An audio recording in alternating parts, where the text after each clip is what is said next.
Every story needs a good antagonist. The greater the threat posed by them, the better. Fortunately, anime tends to do its antagonists right, so much so that in some cases the villains gain more popularity than the heroes.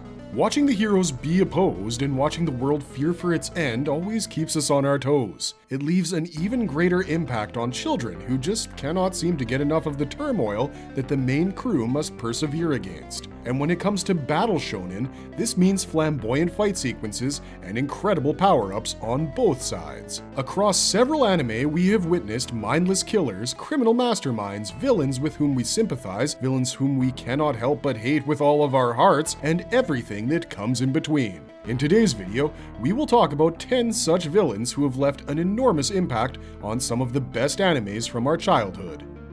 Number 1. Masquerade, Bakugan. We start off the list with this major antagonist from Bakugan Battle Brawlers. Known as Masquerade, he spent a great portion of the show rivaling the protagonist Dan Kuso as he served the evil mastermind Naga. Because his face was always hidden behind a mask, a sense of mystery shrouded the character and his identity. As a Darkest Brawler, Masquerade used to be the Darkest Reaper for his very first Guardian Bakugan. However, he switched to Darkest Hydronoid when he realized it had higher potential than the Reaper. Throughout his appearances, Masquerade has been obsessed with becoming the best Bakugan brawler. He would use his Doom cards to take the fights to the Doom dimension. His constant wins naturally put him at the top spot in the online rankings, resulting in him being challenged by more and more brawlers. This, in a way, made his job of collecting other Bakugans easier. Initially, he used to steal Bakugans from all over the world, which led him to an encounter with Dan. Witnessing the power of Dan's Drago, Masquerade grew interested in the two. He wanted to evolve his Hydronoid to make it the ultimate Bakugan, only to be able to bring Naga the Infinity card. While all of Dan's friends were active brawlers, Alice Gehabik often remained behind the scenes, and for good reason. It was later revealed that Masquerade was the split personality of Alice, who was born after the latter was affected by the Silent Core's negative energy. The two had personalities that were extremely different in comparison. In fact, Masquerade was manipulative and even amoral, unlike the kinder Alice. He did not even hesitate to banish his own Bakugan to the Doom dimension if the occasion called for it. Despite his tendency to cheat, Masquerade was extremely loyal to Naga. Following Masquerade's loss against Dan, he gave up on his antagonistic lifestyle and went straight. He even gave his Hydronoid to Alice before mysteriously disappearing. Number 2. Team Rocket. This right here is not a singular villain, but a criminal organization that has been a major antagonist in Pokemon. Headquartered in the Kanto region, Team Rocket intended to steal Pokemon belonging to others. The team was headed by the Viridian City gym leader known as Giovanni. However, when we think of Team Rocket, 3 other figures pop up in our minds. Jesse, James, and Meowth are always the 3 members who leave their mark on the viewers. Hoping to obtain rare and powerful Pokemon so that one day Team Rocket can take over the world, the trio often appeared as an obstacle for the main cast. They constantly follow Ash around with the ultimate goal of stealing his Pikachu. However, they are not nearly as threatening as they wish they could be.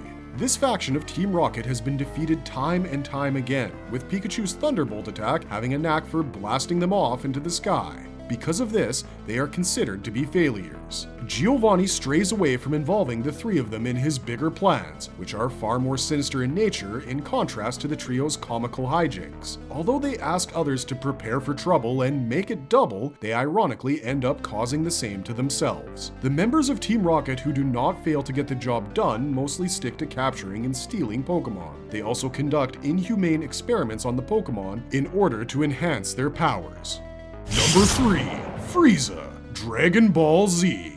One of the most, if not the most, popular villain in the Dragon Ball franchise, Frieza was directly responsible for pushing Goku into becoming a Super Saiyan for the first time. He was also the one who destroyed planet Vegeta, leading to the near extinction of both the Saiyan and Namekian race. The Saiyan race was one among several that Frieza ruled over. Because they were a race that was capable of getting stronger and stronger, having Saiyans under his thumb was useful for Frieza. But this also meant that the proud Saiyans were never truly loyal to the villain, which became a cause of paranoia for him.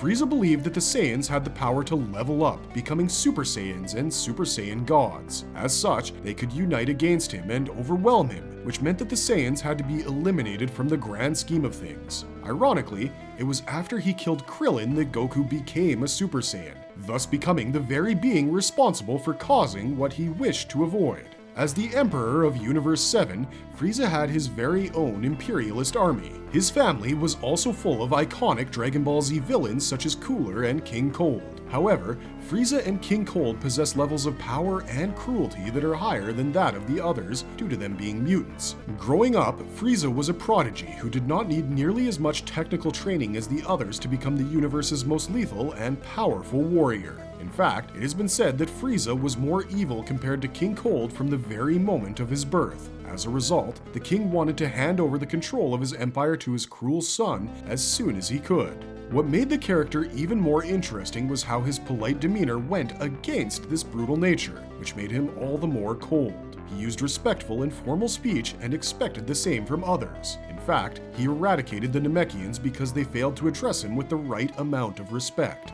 Other than that, Frieza also possesses a good amount of dark humor and the tendency to mock his victims, which clearly indicates that he is a sociopath. Number 4. Orochimaru, Naruto.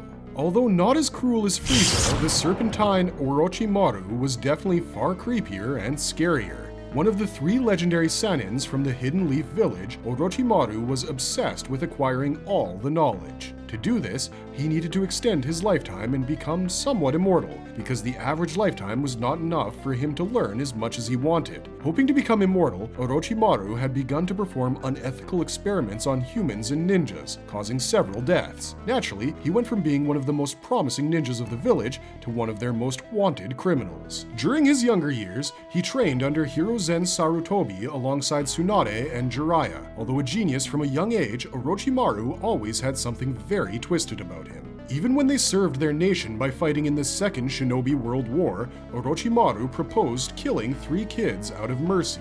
Eventually, he took the path of darkness, much to the displeasure of Hiruzen, and found a temporary way to attain immortality. He could harvest people's bodies and use them to continue living. For this, he joined the Akatsuki, where he met Itachi Uchiha for the very first time. Seeing his visual prowess with the Sharingan and biologically good genetics, Orochimaru hoped to get Itachi's body for himself.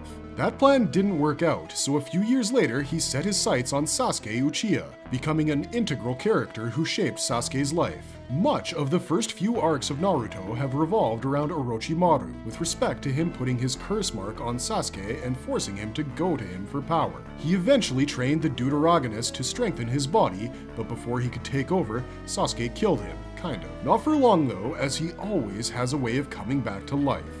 Number 5. Don Quixote Doflamingo, One Piece. The Heavenly Yaksha, or Don Quixote Doflamingo, is a descendant of the noble Don Quixote family and captain of the Don Quixote pirates in One Piece. He used to be a part of the 7 warlords of the sea before becoming a prisoner. During that time, Doflamingo had a bounty of 340 million bellies on his head. He has also enjoyed life as the most influential broker in the underworld. In terms of appearance, Doflamingo was extremely tall and flamboyant, staying true to his name, which refers to a flamingo. During his early life, he killed his father Don Quixote Homing and his brother Rocinante as he felt betrayed by the two. He eventually became the ruler of the New World Kingdom known as Dressrosa and grew more influential in the world of One Piece. He enforced his tyrannical rule over there by using fear and manipulation. He also traded weapons, slaves, and information in secret. With his Ito Ito no Mi Devil Fruit, he had the ability to create and manipulate strings at will. He could also use them to turn people into his puppets, fly, and attack by sharpening the strings like razors. Doflamingo found his opponent in Luffy, as the two of them had the same goal, which was to obtain the legendary One Piece, acquire its immense power, and become the Pirate King.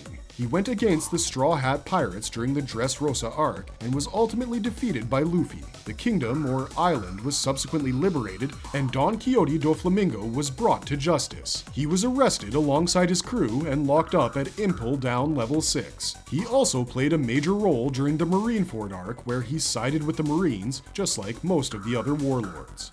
Number 6. MERUEM, Hunter x Hunter, MERUEM appeared as the primary antagonist in Hunter x Hunter's legendary Chimera Ant arc. It all began when his mother, that is, the queen of the ants, began to eat stronger creatures obsessively as she needed to give birth to a strong king. One day, these chimera animal ants found human victims, and the queen began to consume them. This created a more intelligent breed of ants who eventually became similar to humans. Things took a turn for the worse when these humanoid chimera ants began to consume hunters, that is, humans who have unlocked their nen.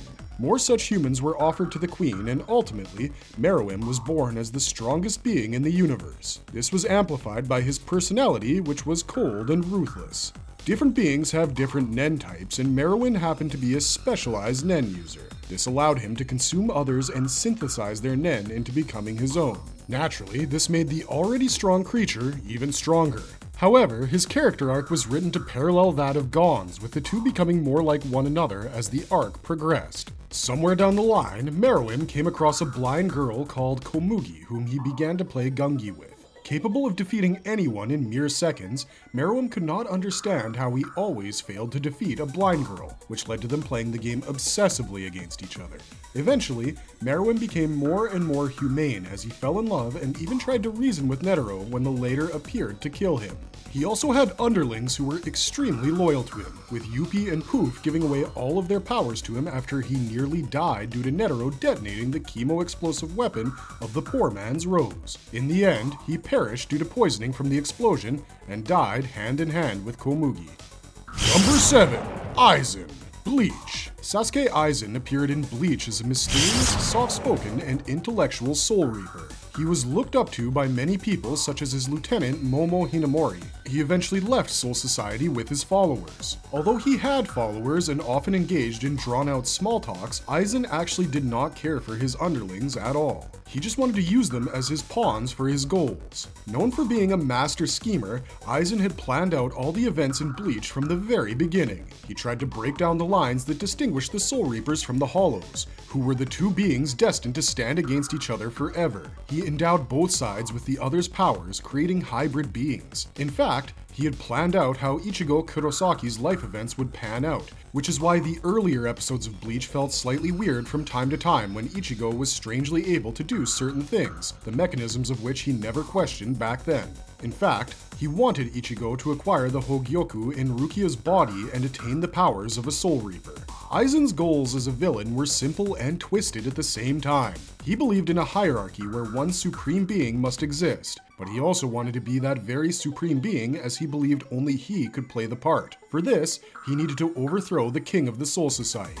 He hid his god complex by coming off as a more normal and simple man, and although many characters fell for it, he relished in showing off his schemes when the occasion called for it.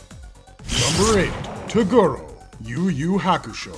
The leader of the Apparition game, Toguro is one of Yusuke Urameshi's arch-enemies. He has appeared as the main antagonist of the Dark Tournament saga and made his mark as the final enemy in the Spirit Detective saga. He led Team Toguro with his brother Elder Toguro while being a prominent character in Togashi's story. Formerly, he was a human martial artist who sought to become powerful and immortal. To achieve this feat, he made a pact with demons which turned him into a demon-human hybrid. Naturally, he acquired immense strength in this form, so much so that he could manipulate his muscle mass and alter his physical size and capabilities depending on the situation. Togoro's fighting style was extremely motivated, ruthless, and merciless. He was no stranger to overpowering his opponents with his skill and strength. However, he was far from being a one-dimensional antagonist. This is because Toguro faced immense trauma when he made the deal with the demon to attain higher power. He grew to be more powerful, but in exchange had to witness the brutal deaths of his teammates. He continued to blame himself for the tragedy and believed that the only way to protect others was to become the strongest. This mindset eventually made him one of Yu Hakusho's major antagonists. Number 9. Envy. FULLMETAL Alchemist. One of the most despicable villains in the show and this list, Envy was the embodiment of the envious feelings possessed by Father, formerly known as the Dwarf in the Flask. They were created with a Philosopher's Stone at their core alongside the vice of envy, which made them one of the homunculus. They could shapeshift and even alter their voice to mimic others. Although the other homunculi also stemmed from a deadly sin, Envy was far worse as a being compared to others, at least in the eyes of the viewers and the readers. They were responsible for leading Maze Hughes to his death, which was one of the most pivotal moments in the show. As a homunculus dedicated to Father's cause of sacrificing the people of Amestris for power, Envy reveled in human suffering. They hated humans due to their envious feelings towards them. Like Father, Envy pretended to hate human society, but was always jealous of their ability to form communities and find happiness in their bonds and relationships. Naturally, they loved to break these bonds apart and enjoyed making people suffer. In fact, they harbored more bitterness and resentment towards humans than the other homunculi. Because the homunculus had a very delicate ego, they got triggered very easily. They did not take little insults lightly either, which subsequently became the reason why they often made a lot of mistakes.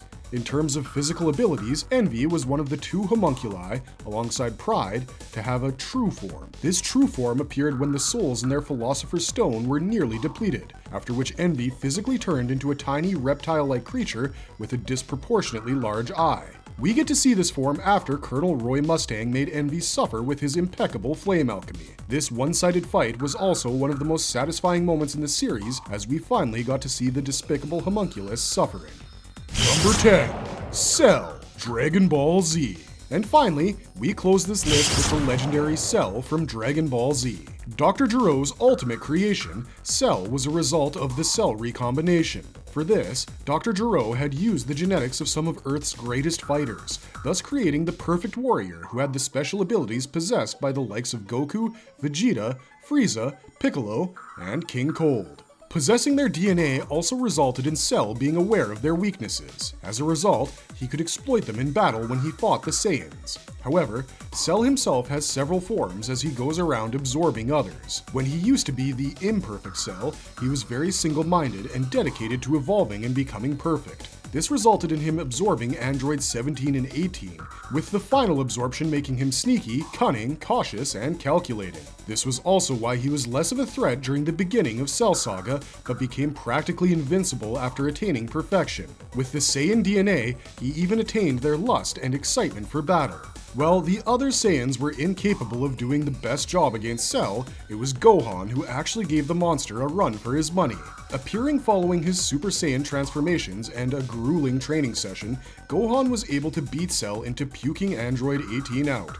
However, Imperfect Cell attempted to take the win by using his self-destruct ability, which would wipe out the Earth. To protect the planet, Goku instant transmissioned Cell to King Kai's planet, with the destruction causing the demise of Cell, King Kai, the planet, and Goku. Unfortunately, Cell was able to piece himself together and return to Earth, which had lost its greatest defender. And yet, Gohan managed to defeat him after a long showdown with the Kamehameha. Marvelous verdict! These 10 villains have been so monumental in their respective stories that it is impossible to think of a better villain to take their place. These were often amplified by stellar performances by their voice actors, making them even more menacing than they would be if we just read about them as kids. To be fair, even after Orochimaru became less of a threatening character, his creepy appearance and affinity for snakes continues to make him the product of our nightmares, even as adults.